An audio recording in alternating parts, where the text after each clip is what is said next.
Every single day is technically different, so why does it feel like you're reliving the same one over and over? As if someone pressed B and refused to evolve. After uni, especially during lockdown, every day felt like I was stuck in a Pokemon Center. I was healed, I was rested, but I was going absolutely nowhere. I had time, I had energy, but no direction, and so I scrolled. Mindlessly. Like I was waiting for the game to load. But real life doesn't have loading screens. Here's what I've learned since then. If you don't choose your own adventure, boredom will choose it for you. And that's how you end up living your life, like a level 5 Zigzagoon. Tackle, growl, and no interesting items from pickup. Just running in circles. Everyone starts in Littleroot Town, but no one tells you how easy it is to accidentally become a permanent resident. Like yeah, technically the game has begun, but all you've done is walk between 3 houses and talk to your mom 6 times. No Pokedex, no Pokeballs, just vibes. It's like the soft launch of adulthood. You've got inventory slots, but nothing worth carrying. You're fully healed, but you haven't taken any hits, and honestly, you're just one awkward conversation away from moving back in with your NPC parents. You know that first time you step into tall grass? No idea what you're gonna find, just that something's finally happening. Turns out, real life works the same way. But most people avoid tall grass, like it's got a guaranteed encounter rate with public embarrassment. We stick to paved sidewalks. We go to the same cafes, see the same people, scroll the same 3 apps like they're gym leaders. And then we wonder why nothing ever feels new. But here's the cheat code that nobody talks about. Tall grass is everywhere. It's the cafe you never entered. That random guy at your gym you've never spoken to. The pottery class you'd secretly love, but are too scared to suck at. And yeah, sometimes the first wild encounter is a bit much. Sometimes it's a level 8 Poochyena, and you're holding a level 5 Lotad with only Astonish. But that's how the game starts. That's the fun part. And who knows, maybe that weird class or awkward conversation turns into a new route. Maybe it turns into a friendship. Maybe it's just a hilarious memory. Either way, at least you're not in Littleroot anymore. Not every moment in life is meant to be a gym battle. In fact, most of the good stuff, it's in the side quests. But side quests in real life don't have exclamation marks floating over them. They look like your friend asking you to help move, trying out that random open mic night, volunteering at something you think you didn't care about. And yeah, you might not get an HM or a rare candy out of it, but maybe you walk away with a new skill, or a weird story, or a reminder that hey, life doesn't have to be so main quest all the time. Because if all you ever do is chase badges, you'll miss the secret base someone was trying to build with you in the woods. You'll miss the berry blender competitions. The Feebas that evolves only by maximizing its beauty stat. Side quests aren't distractions. They are proof that the world is bigger than your current to-do list. And sometimes saying yes to a side quest is the fastest way to level up.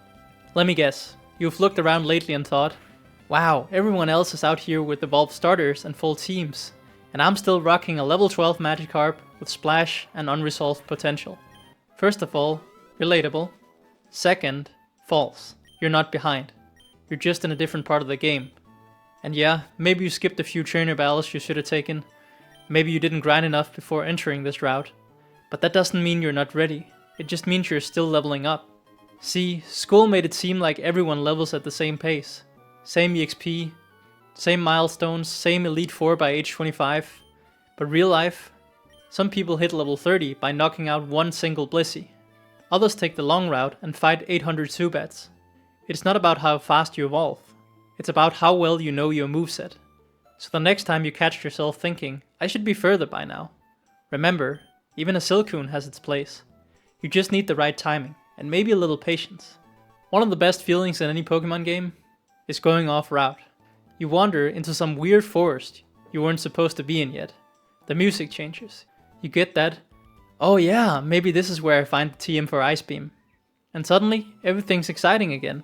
Sometimes, wandering lands you in front of a wild level 40 Latias, and you're sitting there with a level 17 Skarmory like, oh cool, no status moves, no Ultra Balls, let's just throw a Great Ball at it. But that's life, isn't it? Stumbling into something way bigger than you, and figuring it out on the fly. Real life's got those moments too. The bookstore you only went into because your bus was late. The friend of a friend hangout you almost skipped. The conversation you accidentally eavesdropped on that led to a whole new interest. We forget that not all progress is mapped, some of it is stumbled into. And wandering doesn't mean you're lost, it just means you're open. Because here's the thing, you never know which weird trail leads to a new favorite route, until you stop fast traveling and start noticing. If you're bored all the time, it's not because life is too quiet, it's because your inner trainer's itching for a battle, and you're still chilling in the Pokemart, reading flavor text. Boredom isn't a glitch, it's a notification. It's your brain going, hey, we got stats, we got items, let's do something. But modern boredom is tricky. It disguises itself as doom scrolling and brain rot. Endless YouTube loops. Watching other people play their own game, while you sit in your own save file untouched. The fix? Just more intentional inputs. Read something weird. Try something badly. Be okay with not being cracked at it yet. Because unspent potential isn't a strategy. It's a Pokeball in your back you forgot you had. And boredom? It's the wild Beldum that just showed up. You can run from it and hope Steven gives it to you later. Or you can throw something and see what happens. We romanticize big starts, the perfect opportunity, the ideal mood. Like life's just gonna hand us a Master Ball when it's time to finally go for it. But real life doesn't hand out free Master Balls. You get Pokeballs, maybe a Great Ball on a good day. And most of the time, you just throw and hope it shakes 3 times. Waiting for the perfect moment is like saving your Master Ball for a shiny Rayquaza, and then quitting the game before you ever make it to Sky Pillar. You don't need the ideal setup. You just need motion. Throw something, risk the miss, run the numbers, get rejected, try again. That's how you build your team. And spoiler, most of your rarest catches will come from the jankiest throws. In bad weather, low health, and without any status moves. But you believed it was worth trying anyway. So stop waiting for the game to gift wrap your destiny. You got 24 Pokeballs, a solid arm, and curiosity. Use them. If this whole video felt like one big side quest, that's because it is. And the good news? You don't need to change your whole life. You just need to do one thing differently today. Take a different route home. Talk to that one person you've been curious about. Google that weird interest you never gave yourself permission to explore. Whatever your tall grass looks like, step into it. Because life doesn't get interesting when you wait for the quote-unquote main quest.